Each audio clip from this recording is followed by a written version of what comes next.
Stony Brook and to the main purpose of today's happy hour. And my job is to set the stage, and then I will pass it over to my colleague Erin, who will tell you about some of the fun things that we've been doing lately.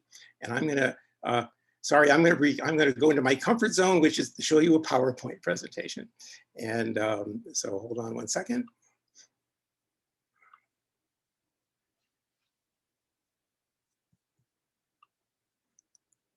And hopefully I'm sharing my screen successfully, and hopefully you're seeing my PowerPoint presentation. I'm going to just give you some background about how we've been implementing writing in a large enrollment introductory physiology course, which is Bio 203. And I'm going to do it in the context of a description of the evolution of writing activities, just to sort of bring you up to speed as what we've been trying to do. And then hopefully it'll set the stage for what we have done more recently. Bio 203 was created in 1998, a long time ago, as a traditional lecture course with a large enrollment. And we typically have two sections with about 500 students per section, 500 to 600 students. In 2015, we drank the Kool-Aid, and with a collaborator, Sarah Malmquist, who's now at the University of Minnesota, we created a flipped version of Bio 203 and integrated active learning and group activities in class. And we also started using multiple weekly writing assignments. And it's the writing assignments that I want to focus on here. And so to just give you an idea of what we were doing, is we created activities which we called liver activities, a good bio acronym. And the L is for learn, I is for introspect, V verify, E evaluate, and R reflect. And I put these big arrows here next to the table. I'm not going to read the whole table to you, just to indicate which of those activities were meant to be writing intensive or supporting writing. And I want to highlight that we have two main ones, the introspect activity, which is right here. And this is a journaling activity that students do before coming to class. And we give them a prompt to get them to think about why they're studying and why they're doing what they're doing. And then we also, after class, we give them an evaluate, we call the evaluate activity, which is sort of an open-ended writing, problem-oriented assignment. And the students would have two of those to do every week. And we have 12 weeks during the semester. So we do this 12 times during the semester. So we implemented this these are some examples. We implemented in 2015. An example of the introspect writing assignment, sorry, it's a long one, you don't have to read the whole thing, but the last sentence is the basic gist of it, which is write a paragraph describing why understanding physiology topics covered in Bio 203 is important and relevant to your future career, whatever that is. And each week we would have a different prompt, and we try to have timely prompts just to kind of keep them engaged. That's the before class introspect assignment. The after class evaluate assignment was much more content oriented and trying to get students to really explore the content and to write about it. And the question here is a electrochemical gradient membrane flux type of question. Assume a cell has a membrane potential of minus 70 millivolts. We talk about the equilibrium potential of chloride and whether or not chloride is going to be crossing the membrane, and they have to talk about that. So these are some examples. So, and let me, hold on, I will be able to advance my slide in a second. There we go. So, what was our feedback when this happened? Well, as you can imagine, initially it was not great, that most of the students were complaining that why do we have to do more work in our section, the hybrid section, when our friends and roommates in the lecture section don't have to do as much work. And we said, well, but you're not really doing more work, you're just working better, and you should learn more and you should do better in the course. By the end of the semester, the situation had changed completely, and that the students in the lecture section were asking us for more assignments and more activities and things that they could do to help them perform better in the course. And so we decided in 2016 to integrate the active learning and weekly writing assignments into the lecture class as well. And I know one of the things we talked about in the breakout room that I was in was how much time does it take to actually grade them and what sort of challenges there are. And of course, I think we're all pretty familiar with just what those challenges will be. And for example, the #1 challenge is huge volume. For example, in fall 2019, we had 800 students in Bio 203. Each of them had writing assignments every week, which means that we had 1,600 evaluate submissions each week and 800 introspect submissions to review each week. Needless to say, there were always problems in the grading and just the administrative aspect of it. They were graded by TAs and graders using rubrics that we developed. And providing feedback to the students is a huge challenge. We did provide example responses, but we did not provide individual feedback to the students in any significant way or shape or form. And then, lo and behold, we applied to and were accepted to the STEM Right Institute in the summer of 2019. And what occurred there, we're going to talk to you about now, but it resulted in our initiating a Writing to Learn pilot study in Bio 203, which we did in fall of 2019. And for that, I'm going to hand over the screen to my colleague, Erin, to tell you about our experiences with this pilot study. Erin, it's all yours. All right, thanks, Bill. Here we go. I will share this. Okay.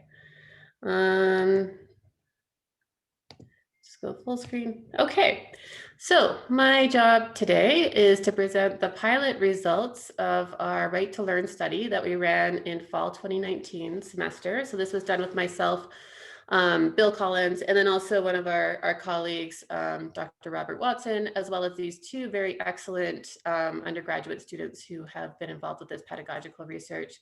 They both were students in Bio 203 and did well in the class, and then went on to be undergraduate TAs, and then we drew them into the pedagogy aspect as well. So that's Michael Awad and Carrie Lynn.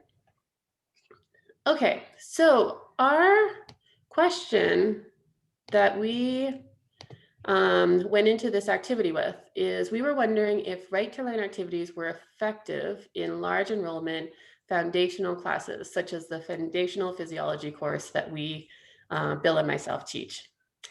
There was a nice discussion. I should just mention, I noticed that there was a nice discussion going on over chat about right to learn versus right to communicate approaches. And I think there were some excellent resources already shared over chat.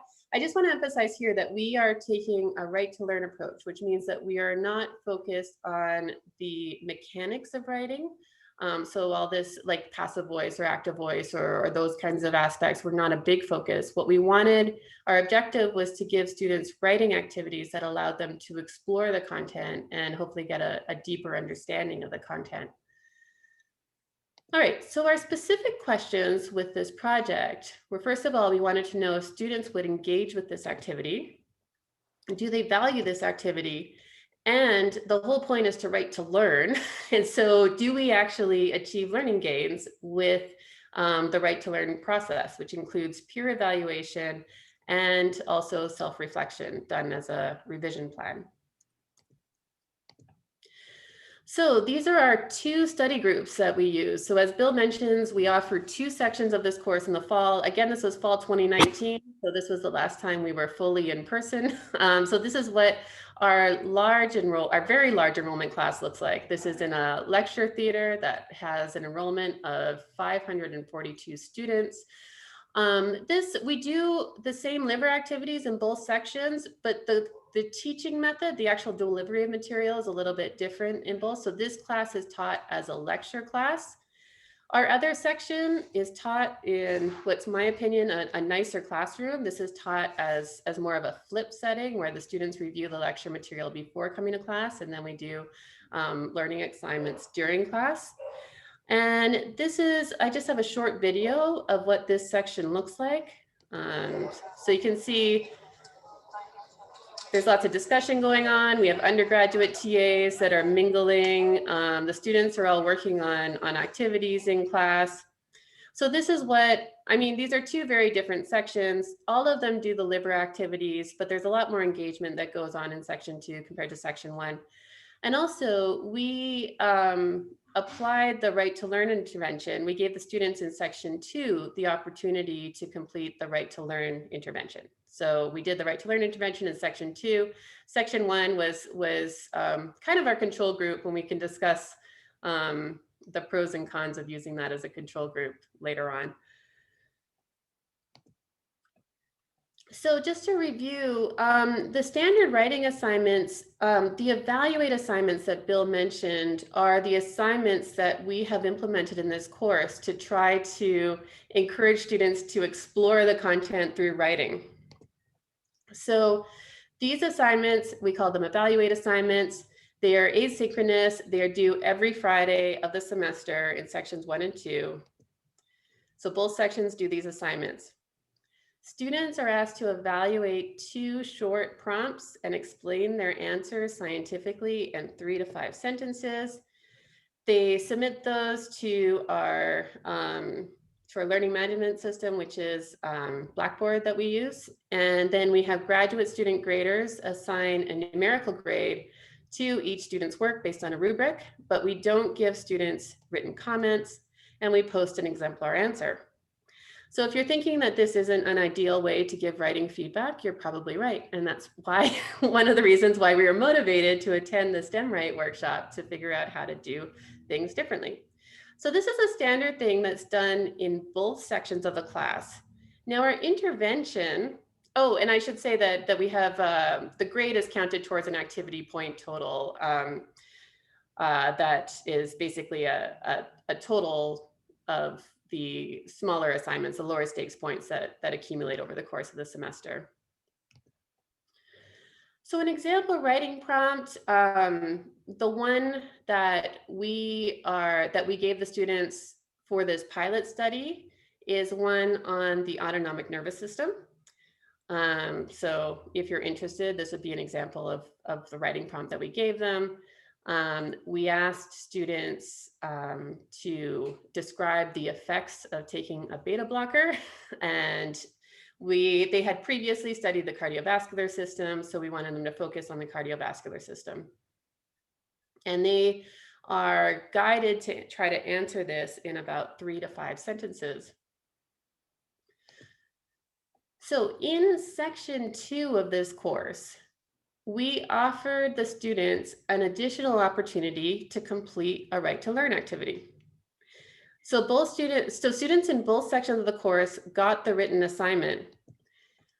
So section 1 completed the standard writing assignments each week. Section 2 also completed the same standard writing assignments each week. In addition to that, as an optional activity, we had 3 weeks during the semester where they were given the opportunity to upload their writing assignments to Eli Review, which is an online tool that we use to facilitate the right to learn activities. So students, if they wanted to, they could upload their activities, their written assignments to Eli Review. This system allowed them to anonymously review the work of 3 to 4 other students. We gave students the same rubric that we give the graders, and they use that to evaluate their peers' work.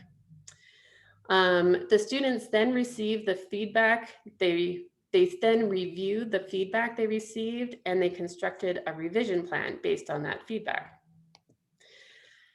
And we rewarded participation in this activity with really a very small number of bonus activity points that were worth less than 0.25% of their final grade. So this was the only, and it was graded by participation only.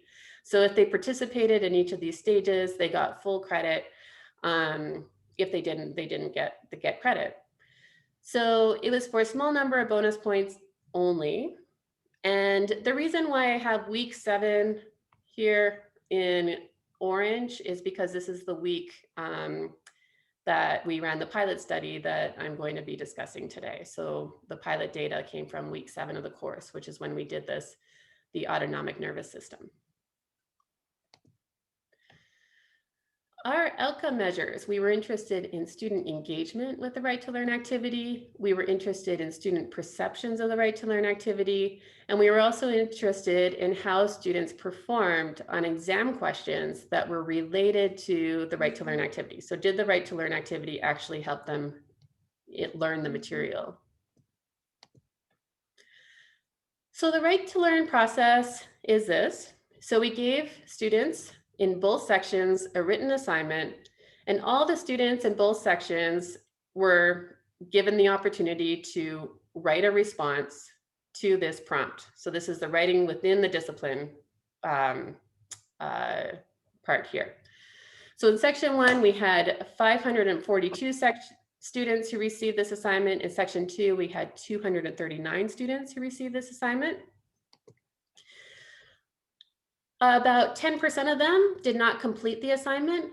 That's fairly typical. They can make up, they are allowed to miss occasional assignments, and they can make up points in other ways. This is part of the reason why we have bonus activities. We also have some students who are just not that engaged in the class, and some of these students fall into that category as well. But 90% of the students in both sections completed the assignment and submitted it to Blackboard. So now in section 2, they were given the opportunity to also upload the same written assignment to Eli Review. And once it was uploaded to Eli Review, they can then take a look at the work of 3 to 4 of their peers and do a peer review of that work. So these are section 2 students only who were given this opportunity to do the peer review. So of the 216 students here that completed the writing assignment, we had about half of them that decided to go on to the peer review stage. After the peer review, the students were asked to review their feedback that they received and then develop a revision plan based on that feedback. And 81 of the students, or 38% of them, decided to complete this step. And then finally, in a true right to learn cycle, what we should be doing is having them actually revise the document as well. However, because this is a foundational course, each week covers an entirely different organ system. And so it's a fairly fast-paced course. And so we decided we wanted to complete this cycle for one topic before moving on to the next. So we did cut out this revised document just to allow us to move on to the different content. So one of the things that we were interested in is whether we would still see a benefit of right to learn, even though we are deleting this step that is potentially important.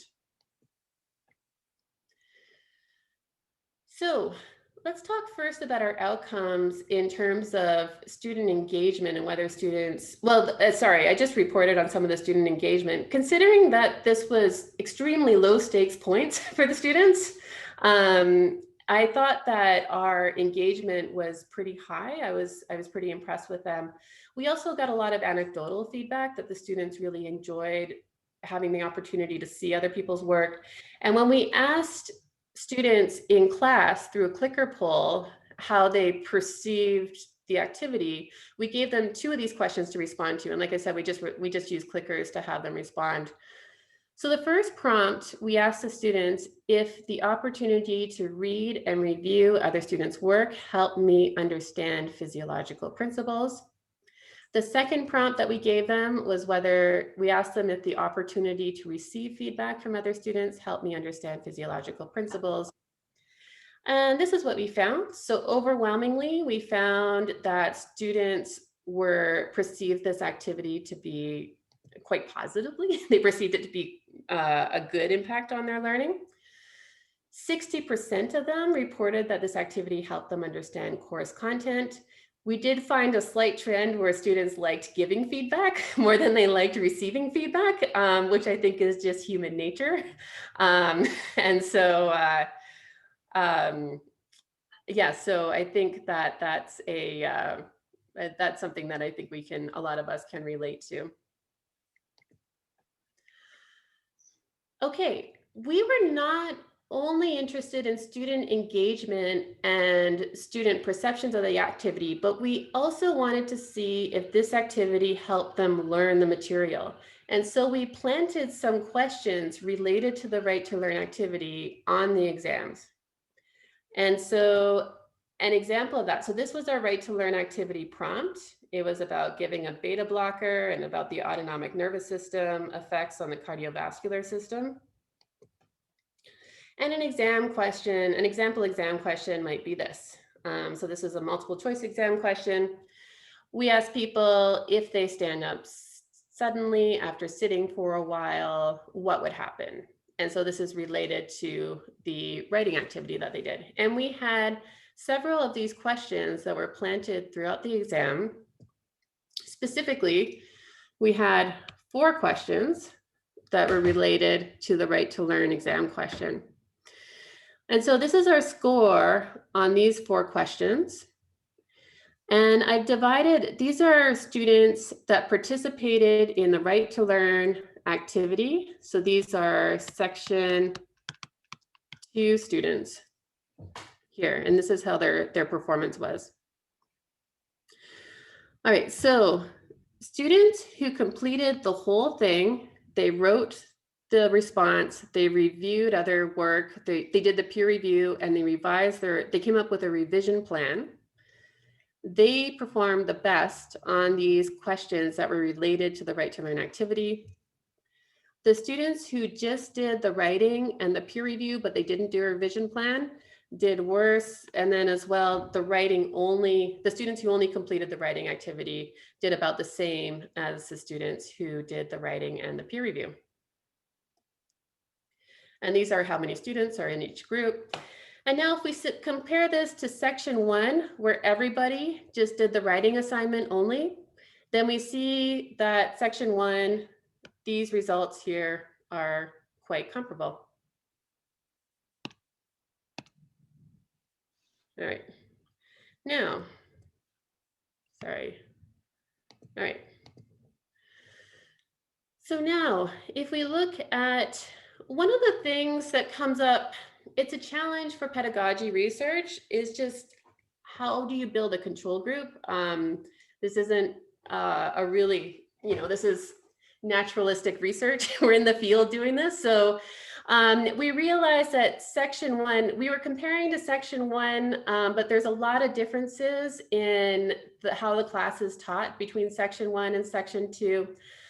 And so we were also looking, we have these specific questions that are related to the right to learn questions specifically, but we also have a lot of other exam questions that are not related to the right to learn activity, that are related to one of the other topics that we taught that we didn't do a right to learn activity on. And so we also wanted to take a look at how these students did on other exam questions that were not related to the right to learn activity. And so there were 33 other exam questions that were not related to the right to learn activity. And we found that there is, you can see a trend where this group, the right to review revise group, tends to score higher than the other groups. But just eyeballing it, this downward trend here seems to be more clear to me than here. This seems to be more stable performance. So again, this is a pilot study, and but what we have come out of this, our preliminary conclusions from this are, first of all, sorry, I should, here, let me see if I can erase some of this. No, I can't. I'm sorry, I messed up my screen with a different stylus that I'm not used to using. All right, so we found that overall that students scored higher on non-right to learn related exam questions compared to the right to learn questions. So this exam score for these questions is higher than this exam score over here. And that's because the right to learn, the reason why we picked the right to learn activity is that it's a challenging topic. And so we expected performance on the right to learn related exam questions to be like, we expected these to be difficult questions. We found that the write, review, and revise group scored higher than the write groups over all exam questions. So if you do the whole thing, write, review, and revise, these students do better than the write groups, but that goes for all exam questions. We were hoping to find an interaction between these two groups. So we did a two-way ANOVA. We were hoping to find an interaction between the type of exam question and the amount of engagement in the right to learn activities. We found a really annoying p-level of 0.051. We have additional data that we are going to be looking at to see if this is a real trend or not. So I would like, our preliminary conclusions are that right to learn activities can be effectively employed in large enrollment classes without killing the instructors. So I want to point out that we did not grade any of this. We just took a look at who completed the activities and awarded participation points. And just to summarize some of our key results, over 1/3 of the students fully participated in these optional activities. And by the way, these optional activities were largely done over the weekend. Students reported that both giving and receiving reviews improves their understanding. And we found some preliminary evidence that seems promising in terms of indicating that the learning benefits can be achieved without the revision and without reviewer feedback. The last point that I want to make is peer review alone, according to our data, it seems to be insufficient for the right to learn benefits, and that self-reflection seems to be a necessary step. So by self-reflection, I mean this revision plan step. All right, I realize that we are running a little bit into, we're getting up to the top of the hour here, but I'm hoping that we can at least get to one more breakout session, and I'd like to just get us in there right away so we have a bit of an opportunity to discuss. But maybe. So actually, Erin, Yeah. if I could interrupt, I think because of the time, let's just discuss the questions in a large group.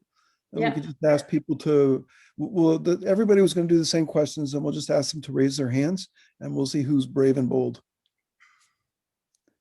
All right. So I think, Sally, you were going to put the questions in the chat. Yep, they're there. They're in the chat. The two questions are in the bottom of the chat. And if you'll stop screen sharing, yes, then we I can will. see all the shining faces.